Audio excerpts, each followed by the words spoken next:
আজকে রান্না করলাম আমি চুই ঝাল দিয়ে গরুর মাংস। এভাবে গোশ রান্না করলে সবাই খেতে খুবই পছন্দ করে।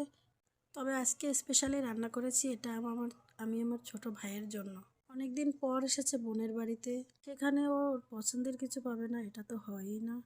প্রথমে মাংসটাকে আমি ভালো করে ধুয়ে নিয়ে তার ভিতরে ব্লেন্ডার করে রাখা মশলা দিয়ে দিলাম, রসুন বাটা এবং আদা বাটা।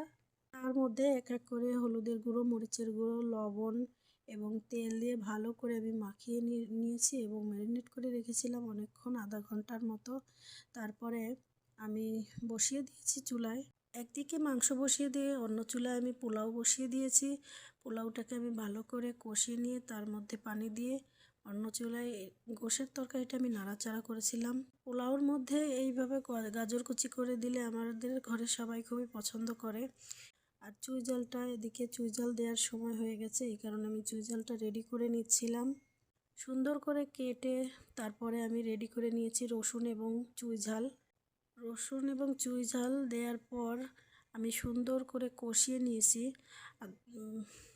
অনেকক্ষণ ধরে কষানোর পর আমি এর ভিতরে দিয়ে দিয়েছিলাম আলুটাও কষিয়ে নিয়ে তার মধ্যে ঝোল দিয়ে দিয়েছিলাম অল্প পরিমাণে। তারপরে আমার রান্না হয়ে